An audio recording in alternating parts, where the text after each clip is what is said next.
Okay, welcome back folks. Today I want to talk about a 6mm AR-15 Wildcat cartridge called the 6mm WOA. This cartridge was developed by White Oak Armament about 10 years ago, and it's basically a 6.8 SPC neck down to 6mm. Now, I am a huge fan of White Oak Armament.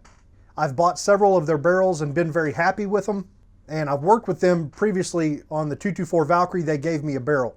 So I've worked with them a little in the past. So they got in touch recently and said, hey, we've got a 6mm WOA upper that we've put together. Would you like to give it a try? And I agreed to that. This was a short-term loan. So they sent me an upper. I played around and tested with it for a couple months and then shipped it back to them. So what this is going to be is a 4-video series. This first video, we're just going to do an overview of the cartridge. We're going to talk about it a little bit, and we're going to hit the range. I'm going to show you some of the best loads that we found. And then video 2 is going to go all the way back to the beginning and dive a lot deeper into the reloading process and all of the various problems and things that I ran into during that. So video 2, 3, and 4, those are going to be much longer videos, much more in depth, and a lot more geared toward the reloading side. So that's the plan. First of all, let's have a closer look at the cartridge itself.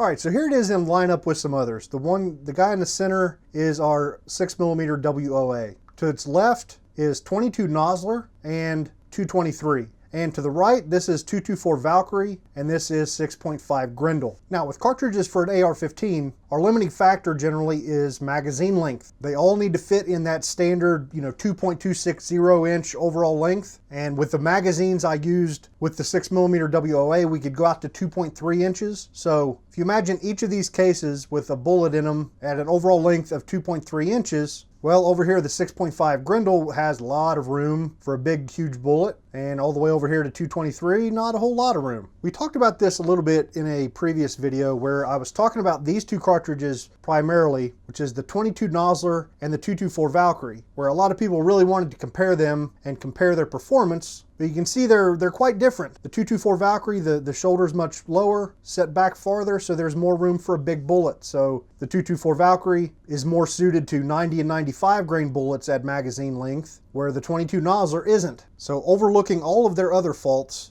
a decision between these two cartridges depends on the bullet weight you want to shoot. And I think there's a bit of a similar situation here with the 6mm WOA and another cartridge called the 6mm AR, which as far as I know, it's this 6.5 Grendel case, neck down to 6. Similar sort of deal, shorter case would give us a little bit more room for the heavy 6mm bullets, like the 103s and the 105s and the 107s. Those really big bullets can probably fit in the 6mm AR at magazine length, where it's a little bit of a struggle with the 6mm WOA. However, we tried them anyway, and we'll talk about that more shortly. Now, another case I had laying around from doing some 22 Nosler stuff with them is the 6mm Hager. Yep, this is Hornady 6mm Hager brass. It's another 6mm Wildcat for the AR. So if we line it up next to the WOA, and let's bring in the 6.5 Grendel case as well, just so we can get an idea. If we imagine that neck down to 6mm. I don't know much about the Hager, but I know with a case that long, which like here's the 223, it's pretty much full, full length, same length as a 223 case. Not a ton of room there for a bullet, so the Hager at magazine length I'm sure is going to be limited to lighter bullets. Hopefully that makes sense or explains how these cartridges are different. And the 6mm WOA seems to be a nice compromise. Our testing really showed the 90 grain bullets were just about perfect, like 87 to 95 grains is where this cartridge shined. If we set our overall length at magazine length, the jump numbers, the amount of bullet jump to get to the lands of the rifling were short and reasonable. That's where we had the most success. Now, the upper they sent me was beautiful. Had a 22-inch Krieger barrel with a 1 and 7.5 inch twist, which I don't know a whole lot about 6mm, but my understanding is 7.5 twist is good up to those 100. Well, we tested with a 103 grain bullet and a 107 bullet. Didn't have any stability problems. All of the challenge really came from getting those big bullets short enough to fit in a magazine. No twist issues. But back to the upper. So it had one of their carbon fiber float tubes on it. And I was shocked by how light this upper was. That carbon fiber float tube really seemed to be a significant weight savings. And I might end up picking up one of those at some point. It has one of the White Oak Armament gas manifolds on it, and everything else pretty straightforward, just a standard upper, standard 6.8 SPC or 224 Valkyrie bolt and bolt carrier. And I threw this complete upper onto my standard test lower, which is a Magpul PRS stock. It's got a LaRue MBT trigger. And for scope, I threw my Vortex Viper PST on there. The problem is, once we get on the range, you're going to see I end up changing scopes because this PST, something in there is loose and rattling around. I don't think it affected anything because nothing really changed once I changed scopes, but I heard something rattling and decided to swap it out. The second scope you see on there is a Vortex Diamondback Tactical 6-24 power. So let's go ahead and take our first trip to the range. So I want to start off with the 107 grain Sierra Matchking. This was the heaviest bullet I tested, and I've got 4 groups I want to show you. I shot it both with my suppressor, 2 groups with a suppressor, and 2 groups with a muzzle brake. And I want to test it at a short overall length of 2.3 inches, which fits in the AR Stoner magazines I was using. So the first 2 groups we shoot are going to be 2.3 inches of overall length, which is about 135 thousandths of jump to the lands. And the second 2 groups are going to be at 2.425 inches. So those we have to single feed into the chamber. Those had about 10 thousandths of jump. The load is 29.0 grains of Vitavori N550. So let's head out and look at those groups real quick, and then we'll come right back. The target out there is at 100 yards. So let's go see how it does.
So a couple of things to point out from these groups. You'll notice the velocity was a little bit higher on the second 2 groups when compared to the first. Well, the second 2 groups were with Hornady brass. The first 2 were with Starline. The Starline brass has got a little bit more case capacity than the Hornady. So the Hornady for a given charge generally has a little bit higher pressure, a little bit more velocity, and the Starline has got a little bit more room to pack in more powder when you get to those heavily compressed loads. I was very happy with both brands of brass. And throughout this little project, I used Remington 7.5 primers. They did fine. So the velocities with the 107, right there at about 2,700 feet per second is where we topped out. I focused a little bit more on the 90 grain class bullets than these 107s. There may be another powder that could do a little bit better. We mainly came down to Vitavori N550 and Reloader 17. Both gave really good velocities. We also tried H4350 and IMR 4451, but just didn't quite get the velocity numbers we were looking for. But with the 107, the Vitavori N550 that we just shot was the best we found. Now the group's kinda,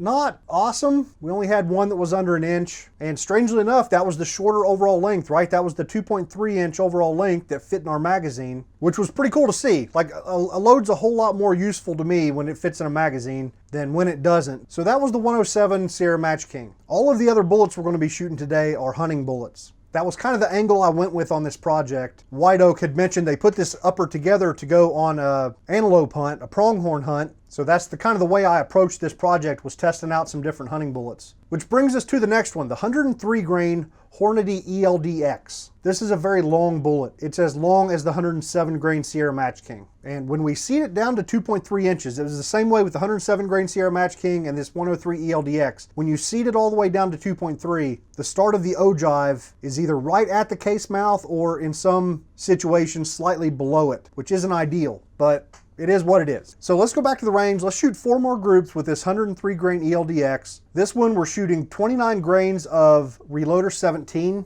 Our short overall length is 2.3. Our long overall length is 2.375. So at 2.3 inches, we have about 85 thousandths of jump to the lands, and at 2.375, we've got about 10 thousandths of jump to the lands. So let's get back to the range.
All right, so a little bit better performance with 103 grain Eld X. Our first group and our last group were pretty good. They shot pretty well, both at 2.3 inches and also out at 2.375. Similar velocities to the 107 grain Sierra Matchking, just a little bit higher. We made it past 2,700 feet per second here. Like if you're a heavy bullet guy, that would be a pretty good option. I didn't run the numbers through a ballistic calculator or anything, but this combination at 2,700 feet per second would certainly give you acceptable terminal ballistic performance pretty far out there, farther than I would want to shoot. So the 103 might just be worth playing around with. So now it's time to move on to the bullets that I spent the most time working on and what I really consider to be perfect options in this cartridge. Next is the 95 grain Nosler ballistic tip. This bullet fits this chamber really well because at a 2.3 inch overall length, we have about 33 thousandths of jump to the lands. And at 2.3 inches, the ogive isn't down at the case mouth or anything. Like it's seated the way it should be. Now with this test, we did use Alliant AR comp, and the velocity with the 95 grain bullet is not all that impressive. This powder is magical with the 90s. Like we got silly velocities with 90 grain bullets, but with the 95, the numbers weren't quite as good. I think if I had a little bit more time to work on this project, there's something between like the AR comp side of the world and something like Reloader 17. Like we need a burn rate that's kind of in the middle here to suit the 95 grain bullet a little bit better.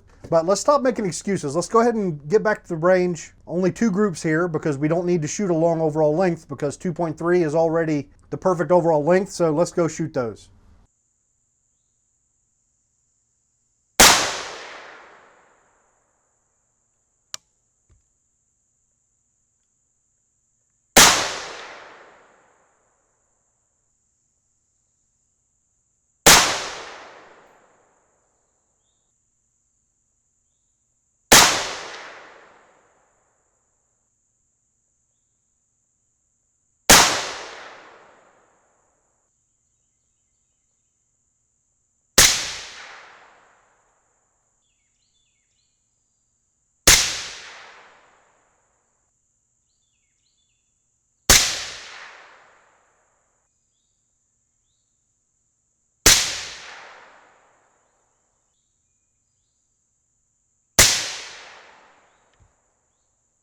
All right, so that's a little more like it, right? A couple of good groups. And this 95 grain Nosler ballistic tip just always seemed to be shooting good groups. But like I mentioned, the velocities were barely over 2,700. Well, that's the same thing we were shooting with the 103 grain Eld X. So I feel certain there's the right powder out there that would get these 95s going at least 2,800 and maybe a little bit more than that. So there's only one more bullet I want to show you, and this one turned out to be my favorite. It is the 90 grain Sierra Game Changer. I really didn't think this bullet was going to work out very well because it's got an extremely long ogive, and to reach the lands, we have to go all the way out to an overall length of 2.450. So if we try and shorten it down to 2.3 inches, we've got 150 thousandths of jump. On top of that, this bullet was the worst as far as having the ogive down below the case mouth at 2.3 inches. The bullet's just too long for that, but we tried it anyway and it shot pretty well. So the best velocities we got with this bullet were with AR comp. So the first 4 groups are with AR comp. I also loaded up 2 additional groups because early on in our testing, we had shot a couple groups with Hodgdon H4895, and they were the smallest groups we shot throughout the whole project. So I loaded up some more of those. So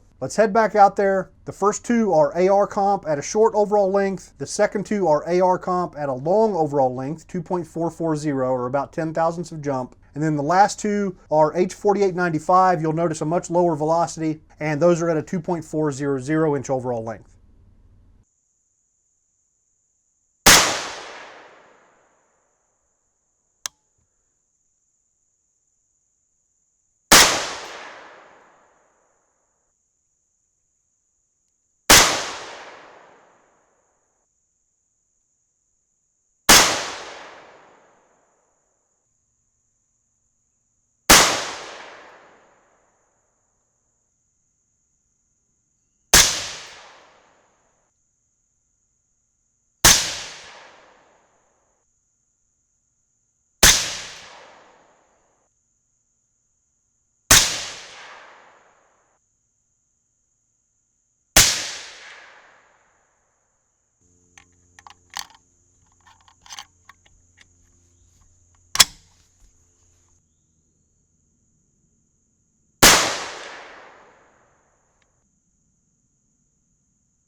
So there you have it. This bullet just shoots. It just shoots really well. All of the testing we did with it was impressive. I'm still shocked that even at 2.3 inches with 150 thousandths of jump to the lands, it shoots really well. You can see the velocities there with AR comp. We made it up to right at 2,900 feet per second. So it's just all good. Like if I had to load up some rounds to go hunting tomorrow, it would probably be this 90 grain Sierra Game Changer. The only other one that really tempts me is that 95 grain Nosler ballistic tip that's such a great shooter. Now there were a couple other rounds I loaded up that I was planning to show you, but I had an unfortunate camera issue.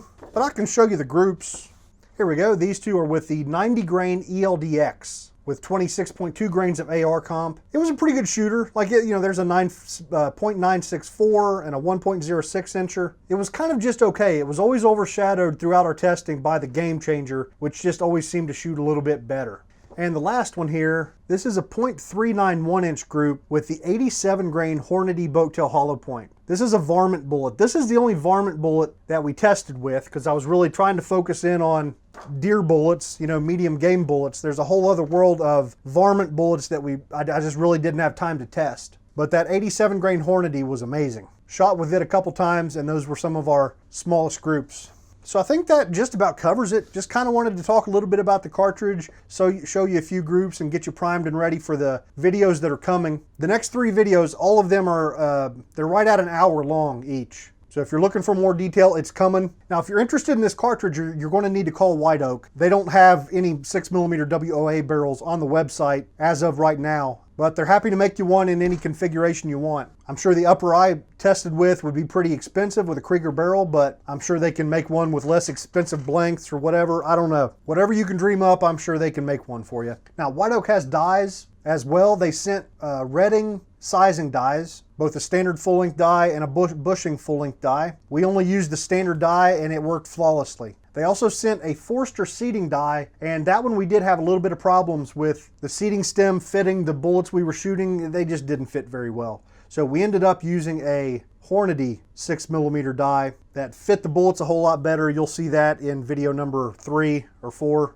So I think that pretty much covers it. Like, overall, I'm pretty impressed by the experience. It was extremely easy to reload for. The forming process was as easy as it could possibly be. Another thing I really liked about the forming process was that initial fire forming doesn't really do a whole lot. So after you form your brass, you can just go ahead, like that first firing can be a useful firing for load work up and that sort of thing. Like, I'll try and show you a picture here of the original case, and then a case that's been formed, and then a case that's been formed and fired. And you'll see there's not a ton of difference between the formed piece and the fired piece. So it was just easy. I didn't have a single split neck. I didn't lose a single piece of brass during forming. Now, this was my first experience with 6mm in the AR platform. I don't know. We touched on it a little bit when we were looking at the cases, like what I assume the differences are between the 6mm WOA, the 6mm AR, which I think is the same as the 243 LBC. And I think there's one they're calling 6mm Grendel. I think those 3 are probably all pretty much the same. I don't know for sure. And there are a couple other 6mm Wildcats out there. The biggest selling point for me on this cartridge would be White Oak themselves. I love their barrels. I trust them to make a good product, where if I wanted to try one of the other Wildcats, if I wanted a 243 LBC, I don't know who the hell I would get to make me that barrel that I could trust to make a good barrel. I'm sure they're out there, but I just don't know who they are. So I think that's where we'll leave it, folks. The other 3 videos are going to come out right after this one. Like, I'll probably release one video every day for the next 4 days, sort of a thing. So be watching out for those. Thanks for joining me. I'll see you guys next time.